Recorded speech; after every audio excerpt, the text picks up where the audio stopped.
one. How would you make the case to someone that's just heard what you've said about your companies and that you like that 0 to 2 million phase? What case would you make to me to admit what I'm not good at for the sake of my business? Because everyone can relate.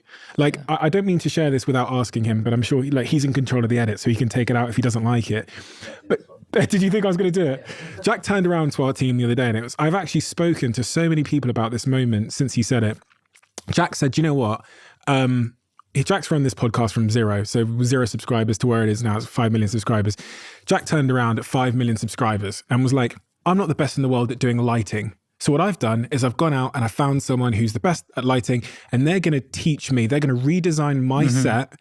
5 million subscribers, he's getting someone else to redesign a set so that the lighting is amazing. It takes a certain kind of person to put winning over ego. Oh, I love that. Yeah. You know what I mean? And I think about this so many, Jack probably didn't know the profoundness of that moment to me, but someone who is applauded from everyone, you've built the best podcast, whatever, for him to go, do you know what, there's so much I don't know. He role modeled humility, and he role modeled the idea of winning is better than being right. Yeah. And overlings, not underlings. That a great company is great because you bring in overlings, not underlings.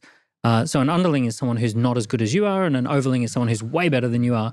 So it's that confidence to bring in the overlings. All of my businesses have been great because overlings run them.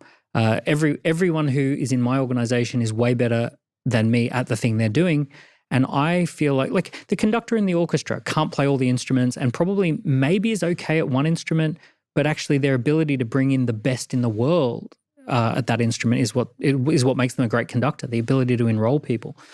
So the first thing I'd say is that there's value to be made at every level. If you're watching this and you're not a founder, and you're sitting there going, all the people who make the money are the people who start from scratch and get something off the ground, and look at Daniel and look at Stephen, those guys are the 0 to 1 guys.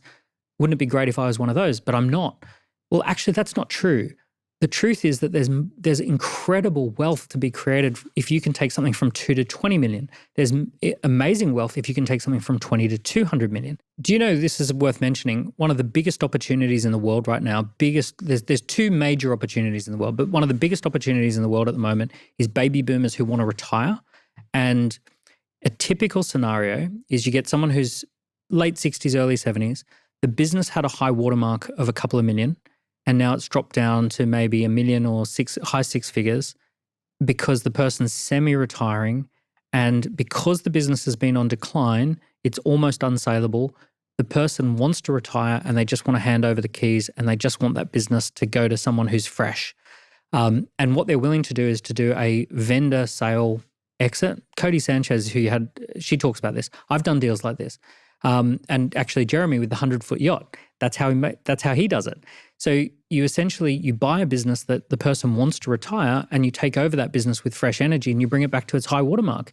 So there are so many people who what they would be suited for is not starting with a blank sheet of paper like me, but they would actually go and find, Bill and Sarah who want to retire, and they want to do a deal where they get paid out over 5 years to hand over the keys to the business.